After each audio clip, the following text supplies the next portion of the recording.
So hello and welcome to concept explorers. तो geography के session को हम कंटिन्यू करके आज आगे बढ़ रहे हैं। तो हम बेसिकली जानते हैं कि पूरे अर्थ पे दो तरह की फोर्सेस ऑपरेट करती हैं। एक एंडोजेनिक फोर्सेस होती हैं जो अर्थ के अंदर काम करती हैं, और एक एक्सोजेनिक फोर्सेस होती हैं जो अर्थ के बाहर काम करती हैं। So for example endogenic forces are volcanism, volcanicity जो ज्वालामुखी होती है। सेकंड अर्थक्वेक हो गया, ये एग्जांपल हो गए एंडोजेनिक के। एक्सोजेनिक में जो ऐसी फोर्सेस हैं जो अर्थ के बाहर ऑपरेट करती हैं, जैसे विंड पावर, हाइड्रो पावर, नदियां, ओशियंस, ऑल दीज थिंग्स। सो इस चीज में हम जानते हैं कि एंडोजेनिक फोर्सेस जो हैं जो अंदर से काम करती हैं, उनकी वजह से क्या होता है, ज्वालामुखी फटते हैं, पहाड़ बनते हैं, माउंटेन्स बनते हैं, हिल्स बनते हैं, प्लेट्यूज बनते हैं। सो अर्थ की जो रिलीफ है उस पे फीचर्स बनते हैं इन एंडोजेनिक फोर्सेस के कारण। और एक्सोजेनिक फोर्सेस का काम क्या है, इन फीचर्स को लेवल करना। सो जो अनइवन चीजें पैदा होती हैं एंडोजेनिक फोर्सेस के कारण, उन अनइवन चीजों को इवन डिस्ट्रीब्यूशन में लाने का काम कौन करता है, एक्सोजेनिक फोर्सेस, रिवर्स, विंड्स, ये सारी चीजें। सो ये एक्सोजेनिक फोर्सेस एक्चुअली किस तरह काम करती हैं। सो चार तरह से प्रोसेस होता है, चार स्टेप्स में, और इस पूरे स्टेप्स को बोलते हैं डेन्यूडेशन।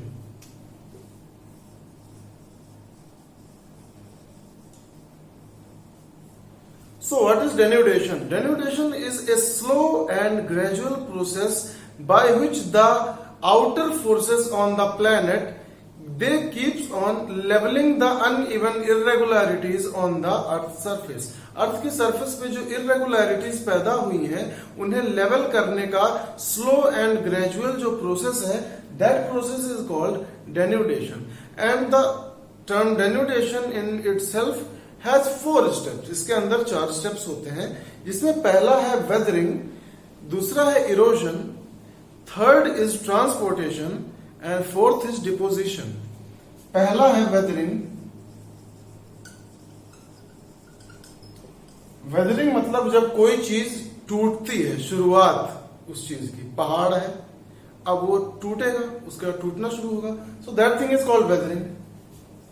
सेकेंड इरोजन, जब वेदरिंग हो गई, कोई चीज टूट गई, अब उस चीज का इरोजन होगा, वो चीज, उस चीज को कोई बहाकर उस जगह से कहीं और लेके जाएगा, और जो बहाकर लेके जाने का पूरा प्रोसेस है उसको कहते हैं ट्रांसपोर्टेशन, जो हमारा तीसरा स्टेप है, ट्रांसपोर्टेशन।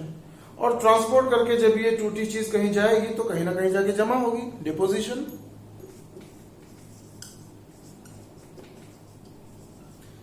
तो 4 प्रोसेस में ये पूरा डेन्यूडेशन वर्क करता है। एक एक प्रोसेस को हम ग्रेजुअली समझेंगे। जो पहला है उसको कहते हैं वेदरिंग। सो वेदरिंग क्या है? Weathering is a very slow and gradual process by which any irregularity or any land form created on the earth surface is gradually disintegrated and broken down into aggregate pieces. In Hindi, कोई चीज जो अर्थ पे बनी है, कोई एक structure, mountain, हिल, plateau जो अर्थ पे बना है, जो ऊंचा नीचा है, उस चीज का धीरे धीरे शनैह शनैह टूट कर बिखरना वेदरिंग कहलाता है।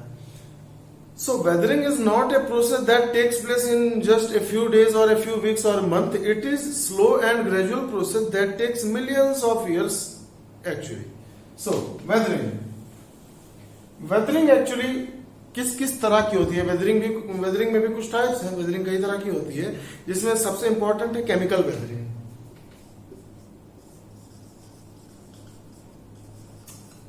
केमिकल वेदरिंग क्या है? केमिकल वेदरिंग मतलब केमिकल रिएक्शंस के कारण पहाड़ों का, चट्टानों का, रॉक्स का टूटना is called chemical weathering. So chemical की वजह से कैसे चट्टान टूटते हैं?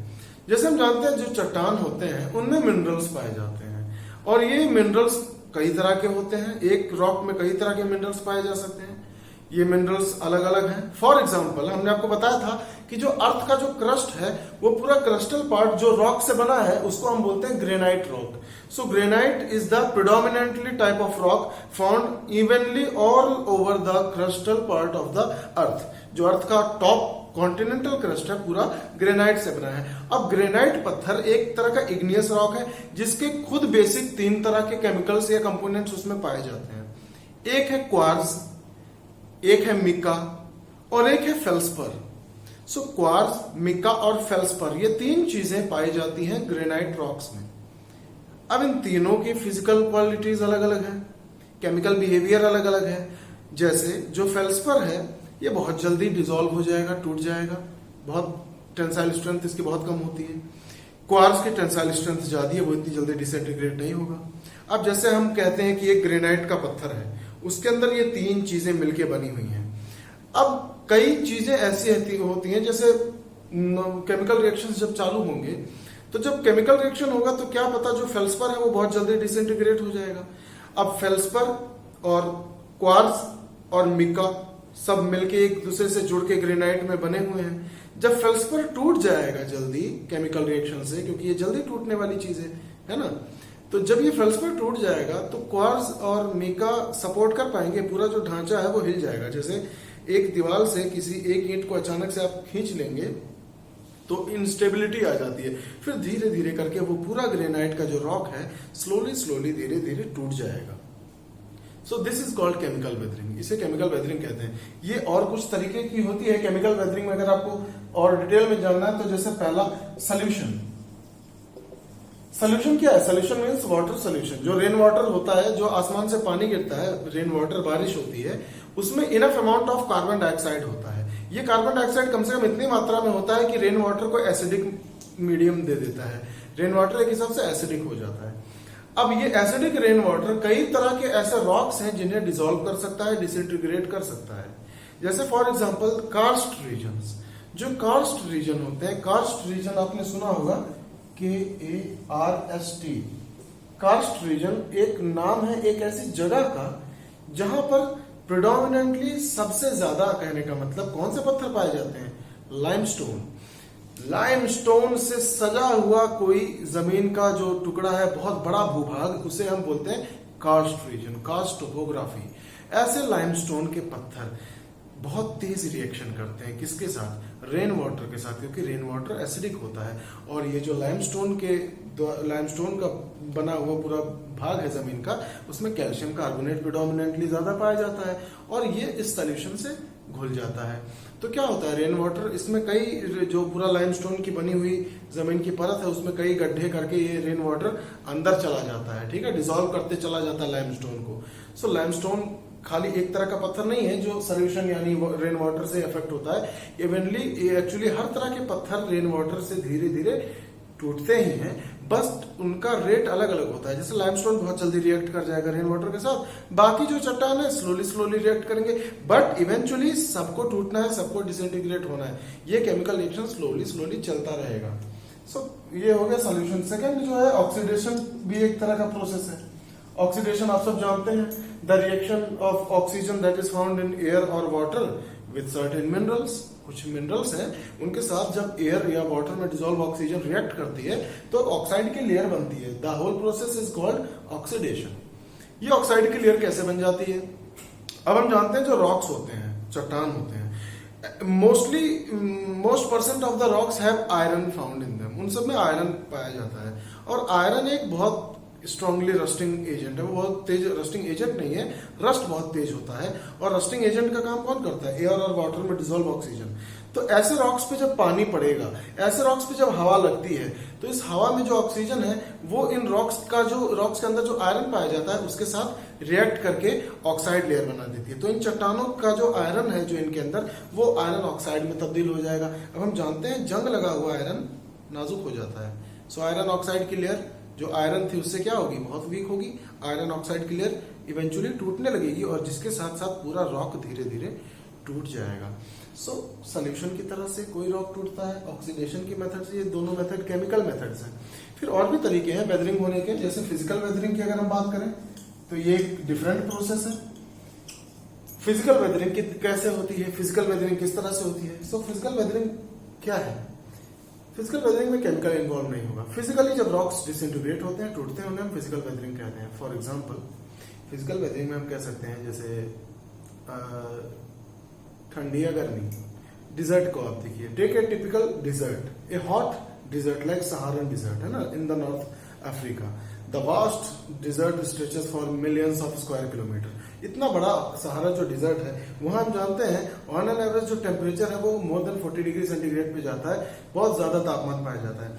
और डिजर्ट के बारे में आपको ये भी पता होगा कि अगर दिन में तापमान डिजर्ट का मोर देन 40 टच करता है तो रात में चिली नाइट्स होती हैं, रातें बहुत ठंडी होती हैं।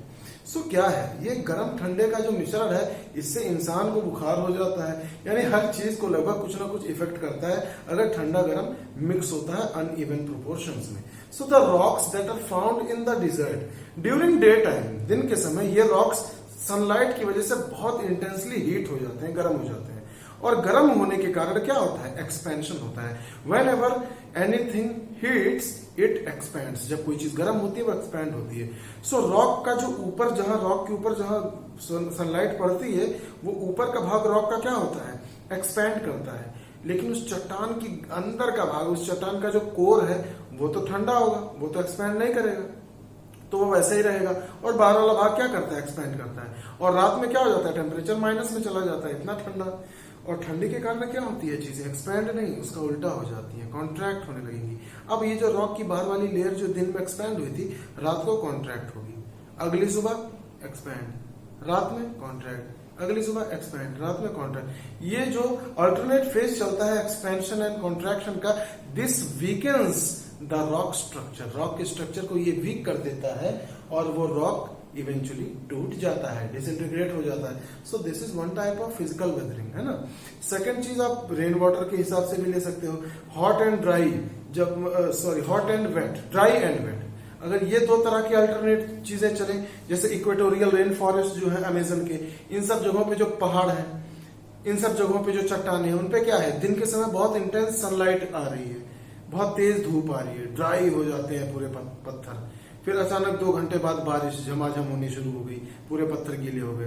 सो पत्थर जब गीले होते हैं, पत्थर जब वेट होते हैं, तो पत्थर ठीक गर्मी की ही तरह गीले होने पे भी पत्थर एक्सपैंड करते हैं, ठीक है। और जब ये ड्राई होते हैं, दोबारा से ये गीलापन गायब होता है, पत्थर ड्राई होते हैं, तो दोबारा कॉन्ट्रैक्ट करते हैं। तो ये कॉन्ट्रैक्ट और इसका खेल इसमें भी चलता है, जहां चीजें गीली हो और तुरंत सूखें, फिर गीली हो फिर सूखें। Alternate period of wetting and drying up causes disintegration of the rocks. So this is the physical disintegration.